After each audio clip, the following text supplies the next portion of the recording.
दोस्तों ये तो हम सभी जानते हैं कि ऑक्सीजन हमारे लिए कितना जरूरी है। इंसान हो चाहे जानवर या फिर पेड़ पौधे और अन्य जीव जंतु, सभी का जीवन इस ऑक्सीजन पर ही निर्भर रहता है। वायुमंडल और हमारे वातावरण में बहने वाली हवा में अन्य गैसों के मुकाबले ऑक्सीजन ही एक ऐसी गैस है जिसके कारण खास तौर पर हमारे शरीर में कई मेटाबॉलिक रिएक्शंस द्वारा हमें ऊर्जा मिलती है और इसके न होने से हमारे पर्यावरण में एक भारी असंतुलन होने लगता है। वैसे तो दोस्तों ये ऑक्सीजन अगर हमें उचित मात्रा में मिलती रहे तो हमारा शरीर सही तरीके से काम करता है, पर अगर इसकी मात्रा या कंसंट्रेशन कम या ज्यादा होने लगे तो हमें कई प्रॉब्लम्स भी हो सकती हैं। हमारे वायुमंडल में मौजूद हवा में लगभग 78% नाइट्रोजन, 21% ऑक्सीजन और 1% में अन्य gases like carbon dioxide, methane वगैरह होती हैं, जिनमें से केवल ऑक्सीजन द्वारा ही हमारे बॉडी सेल्स काम कर पाते हैं और एनर्जी रिलीज करते हैं। पर दोस्तों, क्या आपने कभी सोचा कि ये 21% ऑक्सीजन अगर 100% में बदल जाए, यानी हमारे वायुमंडल में केवल प्योर ऑक्सीजन ही रहे तो क्या होगा? अगर ऐसा हुआ तो हमारे शरीर में इसका क्या प्रभाव पड़ेगा और क्या होगा अगर हम सभी प्योर ऑक्सीजन में रहना शुरू कर दें तो? दोस्तों, जो एयर यानी हवा हम सांस लेते वक्त अपने शरीर में लेते हैं उसमें 78% नाइट्रोजन, 21% ऑक्सीजन और लगभग 0.04% कार्बन डाइऑक्साइड गैसेस होती हैं, और जो सांस हम बाहर छोड़ते हैं उसमें नाइट्रोजन और अन्य गैसों की मात्रा उतनी ही रहती है, पर ऑक्सीजन और कार्बन डाइऑक्साइड की मात्रा बदल जाती है। बाहर छोड़ी हुई सांस में लगभग 15 से 16% ऑक्सीजन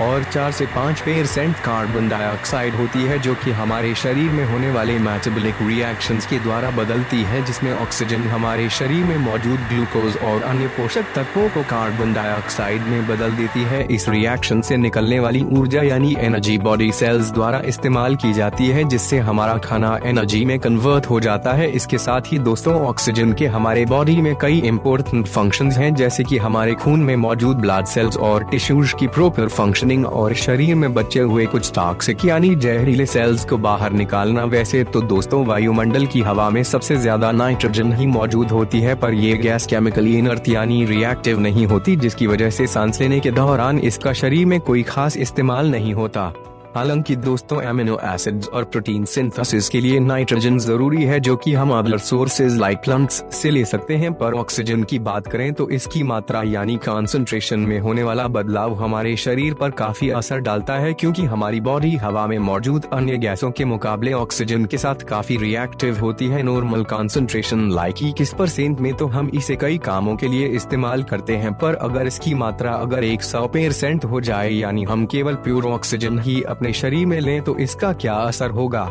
चलिए जानते हैं। एक वयस्क व्यक्ति 1 मिनट में औसतन 7 से 8 लीटर ऑक्सीजन अपने शरीर में लेता और बाहर छोड़ता है, और जैसा कि बताया गया केवल 5% ऑक्सीजन ही हम कंज्यूम कर पाते हैं, जिससे लगभग 550 लीटर ऑक्सीजन औसतन इंसान एक दिन में कंज्यूम करता है। अब प्योर ऑक्सीजन के प्रभावों को समझने के लिए हमें हमारे लंग्स यानी फेफड़ों की बनावट पर थोड़ा ध्यान देना पड़ेगा। हमारे लंग्स यानी फेफड़ों को ध्यान से देखें तो इसमें हवा की एक थैली होती है जिसे एल्वियोली कहते हैं, जो कई ब्लड वेसल से घिरी हुई होती हैं, जिन्हें पल्मोनरी कैपिलरीज कहते हैं, और इस एल्वियोली और कैपिलरीज के बीच में एक एल्वियोलर वाल होती है, जिसके द्वारा हवा में मौजूद सारी गैसेस हमारे खून में जाती हैं और वापस एल्वियोली में आती हैं, जिससे इनकी मात्रा बदल जाती है। वैज्ञानिकों ने अपनी रिसर्च और एक्सपेरिमेंट्स के जरिए जो रिजल्ट्स निकाले हैं उनके अनुसार जब कोई इंसान 100% ऑक्सीजन कंज्यूम करता है तो उसमें ऑक्सीजन का प्रेशर और सप्ली नॉर्मल ऑक्सीजन कंसंट्रेशन के मुकाबले काफी ज्यादा होती है, जिसे हाइपरऑक्सीजन भी कहते हैं, जिसका असर ये होता है कि उसकी ब्रीदिंग यानी सांस लेने की प्रक्रिया तेज होने लगती है और कार्बन डाइऑक्साइड काफी जल्दी शरीर से निकलने लगती है, और जैसे जैसे समय बीतता है तो ब्लड वेसल्स नैरो यानी सिकुड़ने लगते हैं, जिसकी वजह से ऑक्सीजन ब्रेन और हार्ट में ठीक मात्रा में नहीं पहुंच पाता। इसके साथ ही दोस्तों, 15 घंटे से ज्यादा प्योर ऑक्सीजन कंज्यूम करने से हमारे लंग्स में एक तरल पदार्थ यानी फ्लूइड जमना शुरू हो जाता है, जिसकी वजह से एल्वियोली और पल्मोनरी कैपिलरीज डैमेज हो जाती हैं और सांस लेने में काफी दिक्कतें होने लगती हैं। दोस्तों, इन सब के पीछे जो खास वजह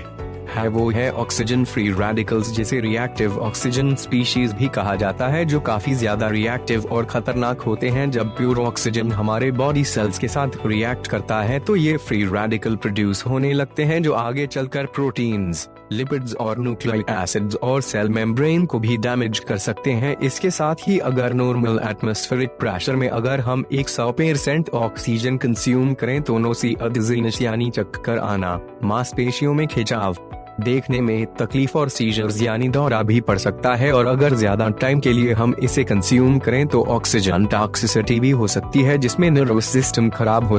सकता है और ब्रेन डैमेज के भी चांस बढ़ जाते हैं। वैसे तो दोस्तों अलग अलग एटमॉस्फेरिक प्रेशर पर सांस लेने के लिए इस ऑक्सीजन की मात्रा बढ़ाई या घटाई जाती है, पर 100% ऑक्सीजन किसी को भी नहीं दी जाती क्योंकि ये काफी ज्यादा रिएक्टिव और टॉक्सिक यानी जहरीली साबित हो सकती है। इसके साथ ही ऑक्सीजन द्वारा होने वाले सभी केमिकल रिएक्शंस लाइक कॉम्बस्टन यानी किसी चीज का जलना और रस्टिंग यानी लोहे या अन्य धातुओं में जंग लगना काफी तेजी से होने लगेंगे, जिनका परिणाम भी काफी भयानक साबित हो सकता है।